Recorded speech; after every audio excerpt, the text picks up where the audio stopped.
আজকে আমি বানাবো ফুলকপি আলু দিয়ে মাছের ঝোল।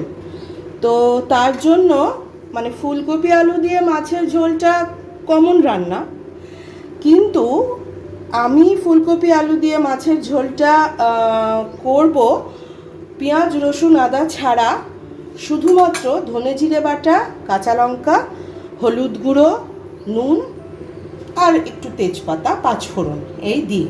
তো আমি কিভাবে করছি সেটাই আমি তোমাদের সাথে শেয়ার করব। আমি ফুলকপি আলু দিয়ে মাছের ঝোল বানানোর জন্য এই যে আমি ফুলকপি ভেজে রেখেছি, আলুও ভেজে রেখেছি, আর এই যে মাছটাও ভেজে রেখেছি। এবার আমি ডাইরেক্ট রান্নাতেই আমি ফুলকপি আলু মাছ ভাজার পর কড়াইতে একটু সামান্য তেল দিয়েছি। ওই তেলে একটু পাঁচফোড়ন দেব, অল্প একটু, গ্যাসটা কিন্তু আমার একদম সিমে। পাঁচফোড়ন দিলাম আর তারপর একটা তেজপাতা দিলাম। আর এই যে এখানে আমি দিয়ে দিচ্ছি এই যে আমার ধনে জিরে বাটাটা, এই ধনে জিরে বাটাটার এই যে এক চামচে আর এই হাফ চামচে মতন ধনে জিরে বাটা আমি এখানে দিয়ে দিলাম। এইটা আমি একটু কষিয়ে একটা স্টিলের বাটিতে আমি রেখে দেবো চাপা দিয়ে। এই মশলাটা একটু কষিয়ে আমি রেখে দেবো, এখন কিন্তু কিছু এই মশলাটায় করছি না। ধনে জিরে এই যে পাঁচফোড়ন, ধনে জিরে, তেজপাতা, এই মশলাটা একটু কষিয়ে আমি এটা একটা বাটিতে রেখে দেবো। এটা হয়ে গেছে, আমি রেখে দিলাম একটা বাটিতে। এবার ওইটা ঢেলে রেখে আমি কিন্তু এই যে একটা চাপা দিয়ে রেখেছি, এই যে চাপা দিয়ে আমি রেখেছি এটা। আর এরপর কড়াইটা ধুয়ে নিয়ে আমি ওই কড়াইতে আবার একটু সর্ষের তেল দিলাম। সর্ষের তেলটা গরম হলে আমি একটু পাঁচফোড়ন দেব। তেলটা আমার গরম হয়ে গেছে, এবার আমি এখানে দিয়ে দিচ্ছি একটু পাঁচফোড়ন, এই যে, আর দিয়ে দেব ভেজে রাখা ফুলকপি আলুটাও দিয়ে দিচ্ছি।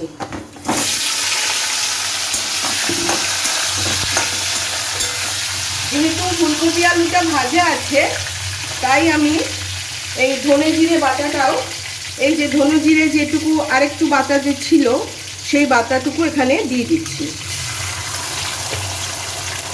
ধনে জিরে বাটাটা দিলাম, দুটো কাঁচা লঙ্কা চিড়ে রেখেছিলাম, আর আমি ধনে জিরে বাটার সঙ্গে দুটো কাঁচা লঙ্কাও বেটেছিলাম আর কি। আর এই যে দুটো কাঁচা লঙ্কা চেরা দিয়ে দিচ্ছি, একটু বাড়িয়ে দিয়েছি।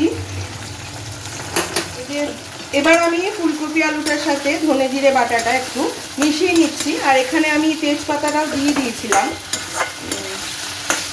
আর একটু হালকা একটু ভাজা ভাজা হলে, মানে আরেকটু তেল ছাড়লে আমি তারপর হলুদ গুঁড়োটা দিয়ে জল ঢেলে দেবো। আমি নুন আগে কিছু দিইনি, শুধু ফুলকপি আলু ভাজতে ফুলকপি আর আলুর মধ্যে একটু করে নুন যেমন আমি দিই কড়াইতে তেল দিয়ে, ওই রকম দিয়েছি। এবার আমি এর মধ্যে দেব হলুদ গুঁড়ো, এই যে হলুদ গুঁড়ো, এই যে হলুদ গুঁড়োটা দিয়ে দিচ্ছি। এই রান্নাটা এটা যেমন ফুলকপি আলু দিয়ে ভালো হয়, এই পাঁচফোড়ন শুধু ধনে জিরে বাটা দিয়ে রান্নাটা, এটা কিন্তু পটল আলু দিয়েও খুব ভালো হয় এই মাছের ঝোলটা। এইবার আমি এটার মধ্যে জলটা দিয়ে দিচ্ছি। আর দুটো কাঁচা লঙ্কা আছে কিন্তু এই দুটো আমি চিড়িনি, আর একটু জল আমি দেব। আচ্ছা, এই যে রান্নাটা আমি আজকে বানাচ্ছি, এই রান্নাটা কিন্তু মানে আমি তৈরি করছি ঠিকই, কিন্তু আমি আমাদের ছোটোবেলায় বাড়িতে যখন আর কি মাছের ঝোল হতো, আমি আমার আম্মাকে দেখেছি, মানে আমার ঠাকুমাকে আর কি, ঠাকুমাকে আমরা আম্মা বলি, তো বলতাম আর কি, আম্মা নেই, আম্মা চলে গেছেন। তো সেই ফুলকপি আলু দিয়ে এইভাবে মাছের ঝোল বানাতো। এবং এটা যে শুধু সবসময় রুই মাছ বা কাতলা মাছে করতো তা না, মাগুর মাছ বা কই মাছ দিয়েও করতো।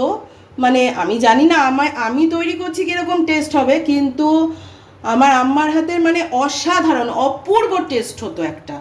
তো সেইটাই আমি তোমাদেরকে দেখাচ্ছি। তো আরেকটু জল আমি দিয়ে দিই, একটু জল দিয়ে দিলাম, যেহেতু ঝোল হবে এটা তাই জলটা একটু বেশি দিলাম। এবার ফুলকপি আলুটা সিদ্ধ হবে, আমি একটু নুন দিয়ে দিচ্ছি, ফুলকপি আলুটা সিদ্ধ হবে। আর ওই যে ভাজা মশলাটা কখন দেব, যেটা আমি একটু নেড়ে রেখেছিলাম, পাঁচফোড়ন, ধনে জিরে বাটা, তেজপাতা, সেটাও কখন দেব সেটাও তোমাদেরকে বলে দেব, যখন দেব দেখাবো। আমার এই ফুলকপি আলুটা সিদ্ধ হয়ে গেছে। হ্যাঁ, আমি মাছগুলো এবার দিয়ে দিচ্ছি ঝোলে। দুটো মাছ আর এক পিস মাথা ছিল বলে ওটা আমি নিয়েই নিলাম, আর রাখলাম না আর কি। আর একটু জল দেব, কারণ বারবার বলছি ওই যে ঝোল হবে তো, তাই একটু ঝোলটা থাকবে আর কি, তাই একটু জল দিতে হবে, কারণ আর একটু ফুটবে। এই যে এইটুকুনি দিলাম, আর দেবো না। আর গ্যাসটা এবার ফুল করে দিলাম। এবার ফুটে উঠলে নামানোর 2 মিনিট আগে ওই যে মশলাটা রেডি করে রেখেছিলাম, ধনে জিরে বাটা, পাঁচফোড়ন যেটা করে রেখেছিলাম তেলে, একটু ওই মশলাটা দিয়ে 1-2 মিনিট ফুটবে, ব্যাস, তারপর নামিয়ে নেব। মাছের ঝোলটা আমার হয়ে গেছে। এবার যে মশলাটা আমি রেডি করে রেখেছিলাম, এই যে এই মশলাটা দিয়ে দেবো এর মধ্যে।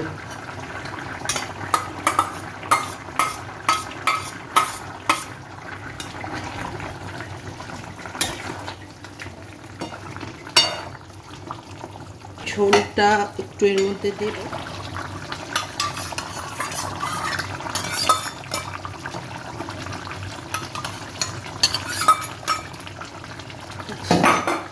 এটা এই মিনিট 2 একটু ফোটাবো, তারপর আমি নিভিয়ে একটু চাপা দিয়ে রেখে দেবো, তারপর ঢালবো। ঠিক 2 মিনিট পরে আমি ফিরে এলাম, আর আমি এটা আবার বন্ধ করে দিচ্ছি, দিয়ে যে এটা দিয়ে চাপা দিয়ে রাখলাম।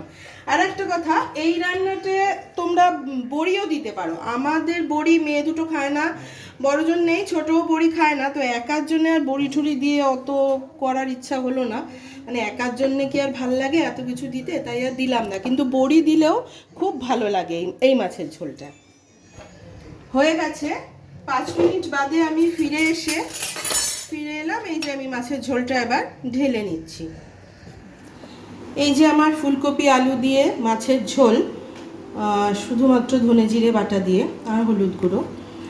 তো আমার এই রান্নাটা যদি আপনাদের পছন্দ হয়ে থাকে, তাহলে একটা লাইক করে দেবেন, আর আমার চ্যানেলটিকে সাবস্ক্রাইব করবেন, আর অবশ্যই কমেন্ট করবেন। সেটা ভালো লাগলেও কমেন্ট করবেন, খারাপ লাগলেও কমেন্ট করে দেবেন। আর এই রান্নাটা অবশ্যই একবার তোমরা নিজেরা করে দেখো, খেতে খুবই ভালো হয়। করে একবার দেখো, খুব ভালো লাগবে খেতে।